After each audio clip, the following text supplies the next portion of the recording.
읽겠습니다. 그때에 랍비돗의 아내인 여예언자 드보라가 이스라엘을 재판하였더라. 그녀는 에브라임 산의 라마와 베델 사이에 있는 드보라의 종려나무 아래에 거하였고 이스라엘 자손은 그녀에게 나아와서 재판을 받았더라. 우리 9절 함께 읽겠습니다. 이에 그녀가 이르되 내가 반드시 너와 함께 가리라. 그럼에도 불구하고 이제 내가 가는 일이 내게 명예가 되지 아니하리니 이는 주께서 시스라를 한 여인의 손에 파실 것이기 때문이라 하더라. 드보라가 일어나서 바락과 함께 게데스로 갔더라. 아멘. 말씀 제목은 드보라와 바락과 한 여인입니다. 드보라와 바락과 한 여인. 하나님의 백성이 20년 동안 이 가나안 족속에게 억압당하고 있었습니다. 그 야빈이란 이름의 왕에게, 가나안 왕에게 그렇게 지배당하고 있었어요. 그러한 가운데 이스라엘은 누구에게 재판을 받았습니까? 여기 보니까요, 오늘 나왔죠. 여예언자인 드보라에게 재판받고 있었습니다. 사실상 여자 사사죠. 여인 사사입니다. 유일한 사사 중에 유일한 여자인 이 드보라였습니다. 보통 남자였어요. 그 드보라 전에 다 남자였고 드보라 이후에도 사사들은 모두 남자였습니다. 이스라엘이 가나안에게 억압당할 때 하나님께서 정말 불러서 쓸만한 사사, 남자 사사가 없어서였을까요? 저는 그렇다고 생각합니다. 남자들이 없었어요. 하나님이 쓸만한 남자들이 없었던 거예요. 여러분, 하나님께서 모든 인간 사회의 기초인 이 가정을 세우실 때를 한번 생각해 보십시오. 이브 위에 남편이, 그 아담이란 남편이 그 이브 위에서 다스리도록 세우셨어요. 남자를 세우셨습니다. 창세기 3장 16절에 내 열망이, 이브죠. 내 열망이 내 남편에게 있으리니 그는 너를 다스릴 것이니라 했습니다. 자, 이 질서는 거의 모든 우리 인간에 있는 그런 모임들, 기관들 속에 그대로 기본적으로 적용이 되어서 남자가 보통 다스리는 임무를 맡고 있습니다. 자, 그러나 남성 대신 여성이 나오는, 그 권위자로서 나오는 것은 그만큼 그 세대의 남성이 남성답지 못한 현실을 보여주는 것이라고 저는 믿어요. 자, 그렇다고 하나님께서 자신이 세우신 그 질서를 깨뜨린 것이라고 저는 믿지 않습니다. 이스라엘을 이끌 만한 정말 성령 충만한 남자를 찾으시는 중임을 저는 믿습니다. 그래서 하나님께서 성령 충만한 여예언자 드보라를 세우셔서 이제 남자들을 자극하셨다고 저는 믿어요. 하나님은 사사시대를 믿음이 없는 그 세대들의 표본으로 우리 지금 계속 보여주고 계십니다. 그것의 시작은 믿음을 상실한 남자들이라는 거죠. 가정에서 영적인 권위를 상실한 남편, 그 영적인 권위를 상실한 아버지가 아닌지 우리 형제님들, 저를 포함한 우리 형제님들에게 한번 먼저 깊이 생각해 봅시다라고 저는 말씀드리고 싶습니다. 하나님은 드보라를 사사로 세우신 이후에 자, 그녀를 싸움의 현장까지는 내몰지 않으셨어요. 자, 여자에게 주신 역할의 그 범위가 있습니다. 그 범위를 하나님은 넘어가지 않게 하셨습니다. 우리 4장 6절, 오늘 본문 4장 6절에 보시면 이렇게 말씀하죠. 그녀가 사람을 보내어 게데스 납달리에서 아비노함의 아들 바락을 불러다가 그에게 이르되 주 이스라엘의 하나님께서 명령하지 아니하셨느냐 이르시기를 가서 납달리 자손과 스불론 자손에게서 10,000명을 거느리고 다볼산으로 접근하라. 자, 여성이 하나님의 말씀을 여성들이나 우리 아이들에게 가르치는 역할은 수행할 수 있지만 결국 영적인 전쟁, 그러니까 앞에서 선두에 나서서 말씀을 가지고 지휘하는 그 역할은 남자에게 맡기신 겁니다. 그래서 하나님은 얼마간 이 드보라를 통해서 남자들을 영적으로 자극하신 뒤에 이 남자인 바락에게 그 사사의 임무를 넘겨주려 함이 바로 오늘 본문에 나오는 대목들입니다. 구절들입니다. 그래서 드보라는 자신이 나아가지 않고 하나님의 명령에 따라 바락에게 그 주의 명령을 전달했습니다. 그것은 바락이 사사로서 역할을 감당할 수 있도록 도와주는 일이었어요. 도와주는 일. 자, 성령 충만한 여성 드보라는 이 남자인 바락에게 자신의 지혜와 생각으로 도와준 것이 아니었죠? 오직 하나님께서 주신 말씀으로 도와주었습니다. 주 이스라엘의 하나님께서 명령하지 아니하셨느냐라는 말을 보세요. 자, 우리가 육신적인 남편을 도와줄 때 아내는 어떻게 해야 되는지 보여주고 있습니다. 성령 충만한 아내는 바로 하나님의 말씀으로 도와줄 것입니다. 물론 마치 두부를 자르듯이 단칼에 치듯이 그렇게 말씀을 사용하지는 않을 겁니다. 여보, 여기 나온 대로 성경 말씀 나온 대로 왜 안 해요? 이런 식으로 하지 않을 겁니다. 성령 충만한 아내는. 자, 그렇게 단칼에 자를 수 있는 분은 누구세요? 하나님이십니다. 하나님이 그렇게 마음속에서 우리 각자를 그렇게 하십니다. 말씀으로. 자, 성령 충만한 아내는 이제 그 성령의 열매를 가지고 하겠죠. 사랑과 기쁨과 화평과 오래 참음과 부드러움과 선함과 믿음과 온유와 절제. 이 9가지 열매를 가지고 남편을 도와줄 것입니다. 사사기 4장 7절에 그 드보라가 이제 이렇게 말합니다. 내가 야빈의 군대 대장 시스라와 그의 병거와 그의 무리를 기송강으로 이끌어 내게 이르게 하고 그를 내 손에 넘겨주리라 하셨느니라 하더라. 저는 이 드보라가 하나님의 말씀을 가지고 이 바락을 지배하거나 속박했다고 생각하지 않습니다. 이거는 이미 저는 바락도 이 명령을 받았다고 믿어요. 근데 지금 바락이 어떤 상태였습니까? 주저 하고 있었어요. 주저. 하나님이 부르셨는데도 주저 했어요. 그래서 어쩔 수 없이 하나님이 이제 바락 그에게 완전히 자극을 주신 거죠. 그런데 그 자극 주시는 것도 그렇게 단칼에 자르지 않고 하나님의 인도에 따라서 바락을 격려하고 응원을 해준 거예요. 격려해줘. 잘할 수 있다. 우리 하는 것처럼. 여보는 할 수 있어. 내가 옆에서 서포트할게. 그렇게 말해주는 거죠. 드보라는 하나님의 확실한 승리의 계획을 그대로 전달했습니다.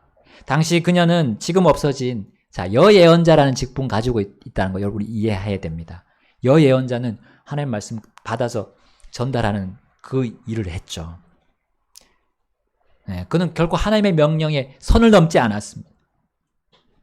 그대로 전달했고 부드럽게 모든 성령의 열매로 했을 것이라고 저는 믿습니다.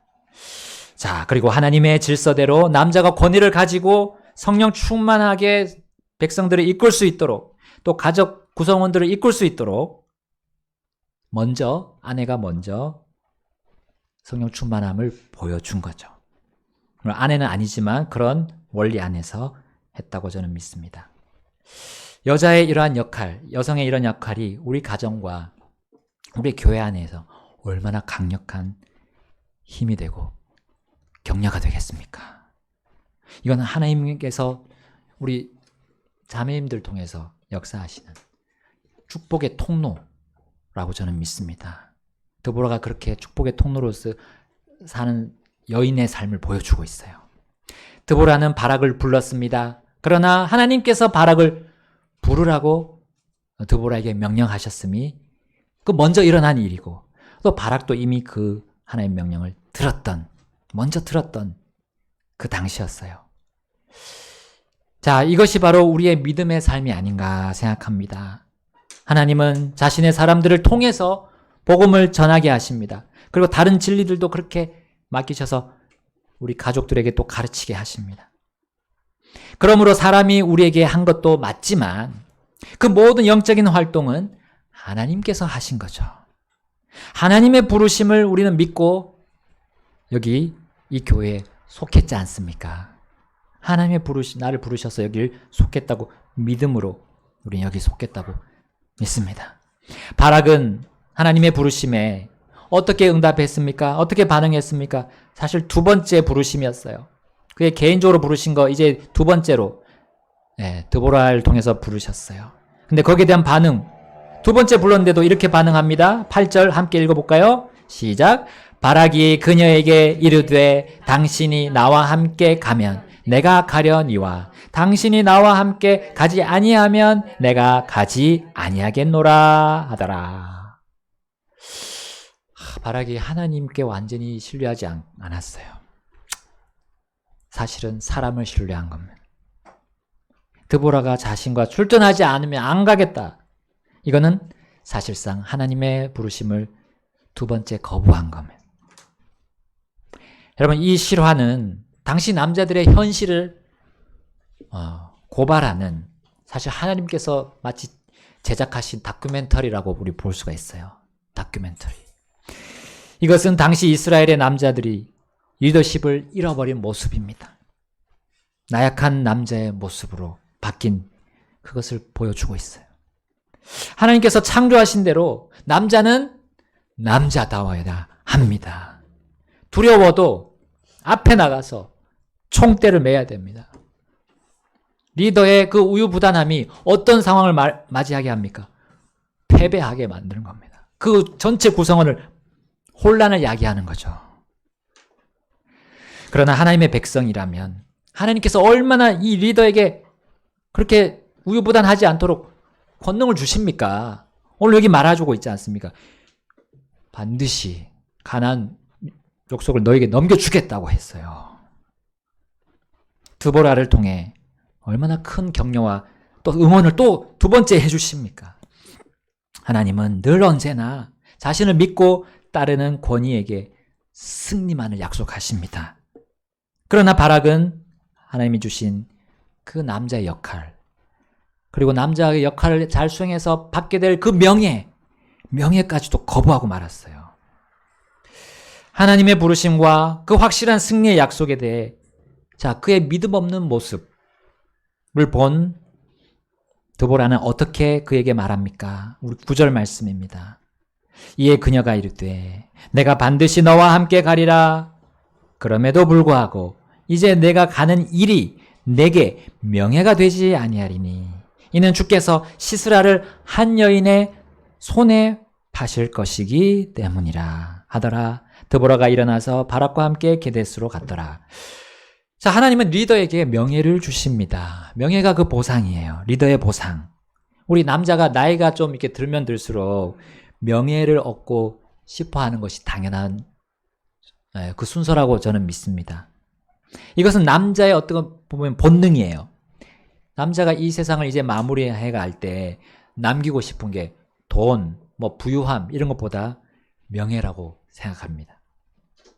그러나 하나님은 자신의 부르심에 믿음으로 응답한 그 남자에게 반드시 그 남자들이 생각하는 그 명예 이상의 명예로 채워주신다고 믿어요.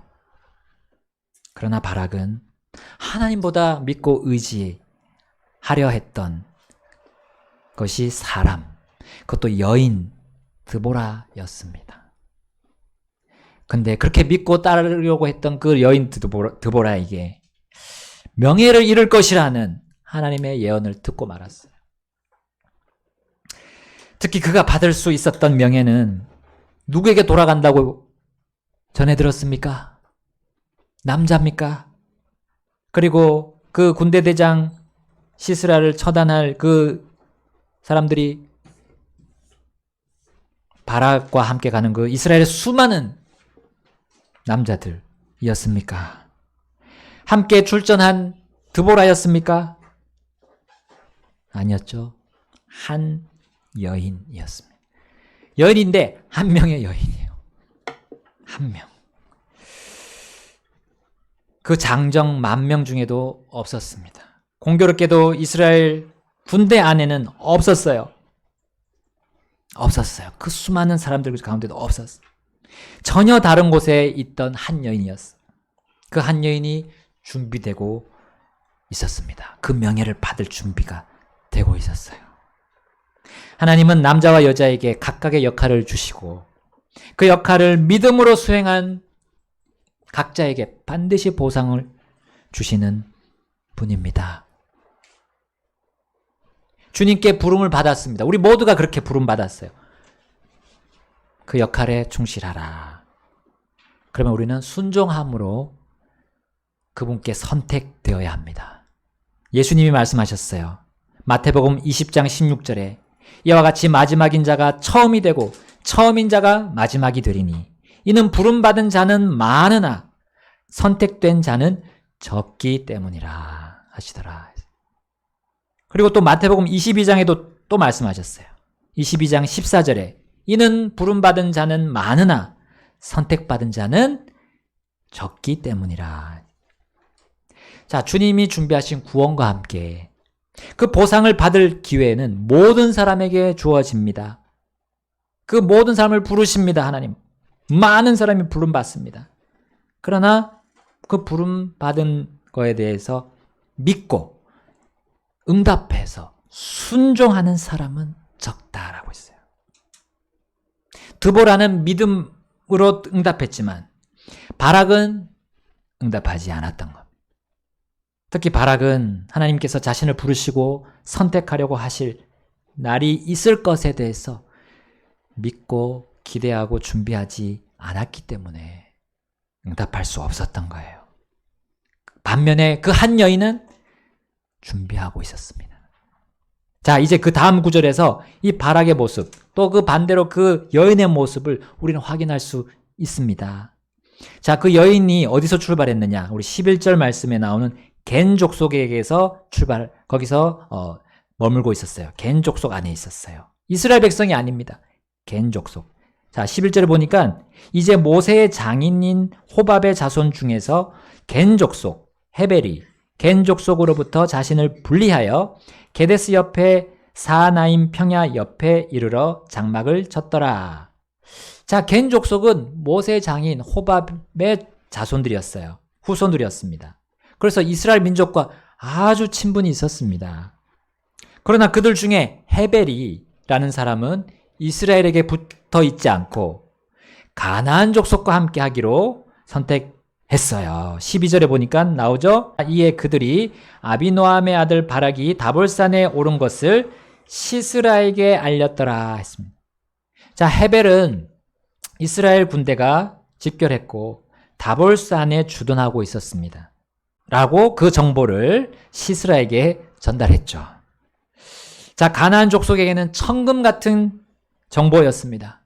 이스라엘의 기습에 대비할 수 있는 시간이 있는 거예요. 자, 헤벨이 전한 그 승리의 결정적인 정보를 전해받은 시스라는 옳거니 하고 쾌재를 불렀을 것입니다. 그리고 이 전쟁에서 승리를 거둔 후에 이제 헤벨에게 큰 상을 내리려고 시스라가 다 준비했을 거예요. 자, 이제 13절 보게 되니까요. 함께 읽어보겠습니다. 우리 사사기 4장 13절. 4장 13절입니다. 시작. 시스라가 자기의 모든 병거 곧 철병거 900대와 자기와 함께한 온 백성을 이방인들의 하로셋에서부터 기손강으로 함께 모았더라. 아멘. 이스라엘은 겨우 10,000명뿐이었어요. 그러나 시스라는 이스라엘 군대에 얼마든지 대항할 수 있는 충분한 철병거들과 병력을 모두 이끌고 나오게 됐습니다. 그리고 그 진영이 완전히 이제 확실한 승리를 주는 진영으로 대비를 할 수 있었어요. 시스라는 굳이 산 위로 올라가서 이스라엘과 맞서 싸울 필요가 없었습니다. 급한 쪽은 이제 이스라엘이 되어버렸어요. 이스라엘은 기습도 못하는 상황이 되어버렸습니다. 자, 다 들켰어요. 가나안 군대에게 다 그들의 전략이 들키고 말았습니다. 주둔지가 탈로가 났어요. 이제 시스라는 철병거로 가만히 밑에서 기다리기만 하면 됩니다. 이 전쟁의 뻔한 결과, 그거는 평지로 내려온 이스라엘 군대 10,000명이 가나안의 철병거와 그 군대에게, 가나안 군대에게 압살되어 버리는 구조가 되었습니다. 자, 그 다음 구조를 통해서 우리는 바락이 당황하는 모습을 볼 수 있습니다. 4장 14절 상반절에 드보라가 바락에게 이르되 일어나라, 이는 이 날이 주께서 시스라를 내 손에 넘겨주신 날이기 때문이라. 주께서 너보다 앞서가지 아니하시느냐 하니. 왜 드보라가 군대 대장이 된 이 바락에게 일어나라 했습니까? 바락은 지금 다볼산 위로 가서 보니까 가나안 군대들이 다 진을 치고 이미 전쟁 준비를 마친 거 아닙니까? 이 군대를 보고 머뭇거렸습니다. 자신들은 더 이상 이 정비하지 않은 적군을 기습할 수 없었어요. 옛날에 우리 사사들이 항상 기습 공격해서 승리하는 것처럼 그들이 그렇게 할 수 없게 되어버렸습니다. 사기를 잃고 말았습니다. 이 사람인 드보라를 의지한 바락, 그는 스스로 자신의 발목을 잡게 되고 말았어요. 남자가 여자를 의지하면 발목이 잡히는 겁니다. 마음이 녹아서 이제 정신이 무너져 버린 바락을 드보라가 어떻게 도와줄 수 있습니까? 드보라는 다른 이름, 다른 말을 가지고 도와줄 수 없었어요. 그녀는 오직 주의 이름, 그리고 주님의 약속의 말씀 외에 도와줄 말이 없었습니다. 14절 드보라가 바락에게 이르되 일어나라, 이는 이 날은 주께서 시스라를 내 손에 넘겨주신 날이기 때문이라. 주께서 너보다 앞서가지 아니하시느냐. 이에 바락이 다볼산에서 내려가니 10,000명이 그를 따라갔더라. 그렇게 내려가면 이제 죽는 거나 다름없는 거예요. 도망칠 곳도 없고 뒤로 후퇴할 곳도 없어요. 바락은 이렇게 된 이상 죽기 아니면 까무러치기로 전진했을까요? 아니면 하나님의 이름과 그분의 승리의 약속의 말씀을 믿고 갔을까요? 저는 잘 모르겠습니다. 그런데 결과는 어떻게 나옵니까? 15절에 다 같이 읽어보겠습니다. 15절 시작. 주께서 시스라와 그의 모든 병거와 그의 모든 군대를 바락 앞에서 칼날로 쳐 부수셨으니 이에 시스라가 자기 병거에서 내려 걸어서 도망하더라. 누가 하셨습니까? 바락이 했습니까? 바락의 10,000명의 그 따라온 군사들이 했습니까? 아니죠. 주께서 바락 앞에서 바락이 한 게 없어요. 그 누구도 예상하지 못한 결과가 나와 버렸어요. 오직 주께서 그렇게 하셨습니다. 그 강력한 군대 대장인 시스라가 철병거를 타지도 못하고 전진도 못하고 거기서 내려서 걸어서 2다리로 도망가는 거 아닙니까? 그리고 그 대장을 호위하지도 못하고 모든 군사들이 다 도망가고 말았습니다. 자, 이제 시스라는 도망하던 중에 얼마 전에 동맹을 맺었던 겐 족속 헤벨이 생각이 났어요. 그쪽으로 이제 막 도망가는 겁니다.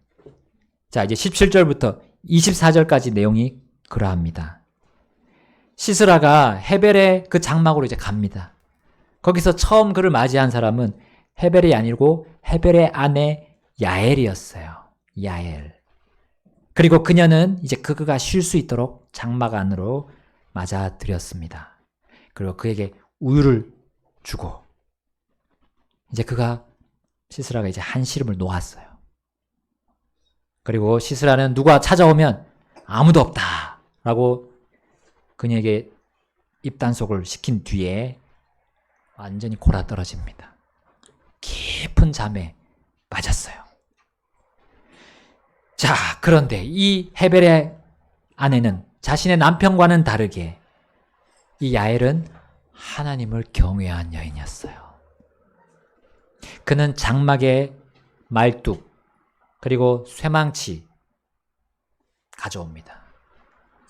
그리고 남자의 힘으로도 하기 어려운, 남자도 못할 만한, 웬만한 힘을 가지고 있지 않으면 못할 일을 했어요. 시스라의 관자놀이, 여기죠. 자는데 여기를 쇠망치로 와! 여러분, 보통 우리 사사들에게 하나님은 특별한 이런 강력한 능력을 주셨는데 그것이 이 야엘에게 하나님께서 그 능력으로 주셨어요. 그 이유가 무엇이었을까요? 그녀는 늘 준비되어 있었습니다. 그가 갑자기 생각이 나서 돌발적으로 하지 않았다고 저는 믿습니다. 그녀는 늘 하나님을 경외하는 삶을 살고 있었어요. 그녀는 그분의 놀라운 역사를 믿었습니다. 그 옛날 모세의 장인인 호밥으로부터 하나님의 백성이 어떤지를, 또 하나님이 어떤 분이신지를 전해 들었을 것이고 그것을 믿음으로 사는 사람이었다고 믿습니다. 남편은 비뚤어져서 가나안 족속과 연합했지만 자신은 주님이 하실 일을 기대하고 힘들지만, 그런 남편하고 살기 힘들지만 끝끝내 하나님의 역사를 믿고 살았습니다. 주님을 경외했습니다. 그리고 성령 충만한 여인 드보라와 같은 그런 삶을 살았습니다. 그리고 그 전쟁의 모든 명예가 이 이스라엘을 대적한 그 헤벨의 아내에게, 야엘에게 돌아간 겁니다. 자, 이제 바락이 시스라를 추격할 때에 야엘이 나가서 바락을 맞이합니다. 자, 22절에 보니까요, 22절에 그를 맞으며 그에게 이르되 오라, 내가 찾는 사람을 내게 보여주리라 하더라. 그가 그녀의 장막에 들어갔더니 보라, 시스라가 죽은 채 누워있고 말뚝이 그의 관자놀이에 박혀 있더라. 뒤늦게 도착한 바락은 이 모습 보고 하나님의 예언이 팍 떠올랐을 것입니다. 말씀대로 자신에게 아무런 명예가 돌아가지 않음을 알고 얼마나 부끄러웠을까요? 하나님의 남자들과 하나님의 여자들에게 주신 그 역할이 있습니다. 하나님 말씀하십니다. 내가 각자의 역할을 잘 수행하고 있느냐. 자, 그 역할들은 막 복잡한 일이 아닙니다. 우리가 막 고민해야 될 일이 아니에요. 단지 남자는 남자로서, 여자는 여자로서 하나님이 지으신 대로 그 주어진 역할대로 사는가. 남자는 리더로서 성령 충만한가. 또 여자는 리더의 보조자로서 성령 충만한가. 그것만 보시면, 그것만. 자, 그러면 우리는 그 어떤 강력하게 보이는 대적들, 원수들, 이 세상에 권세 잡은 자들 앞에서도 주눅들지 않을 겁니다. 담대하게 주님의 이름과 주님의 약속의 말씀을 외치면서 그 말씀 안에서 승리하게 될 것입니다. 주님이 오늘 말씀 주셨습니다. 우리의 역할, 남자와 여자의 역할 안에서 주님은 우리의 신실하심을 찾습니다. 우리의 신실함, 주님을 따르는 그 신실함이 우리의 역할을 잘 수행함으로 드러나게 될 겁니다. 이 시간 우리 주님 앞으로 나가셔서 결단하겠습니다. 주님, 저에게 맡겨주신 역할을 잘 수행하도록 주님 오늘 말씀으로 힘주셔서 감사합니다. 주님, 그렇게 저가 그렇게 살겠습니다. 주님이 주신 그 역할을, 리더의 역할, 리더를 보조하는 역할, 하겠습니다. 자, 우리 다 같이 기도하시겠습니다.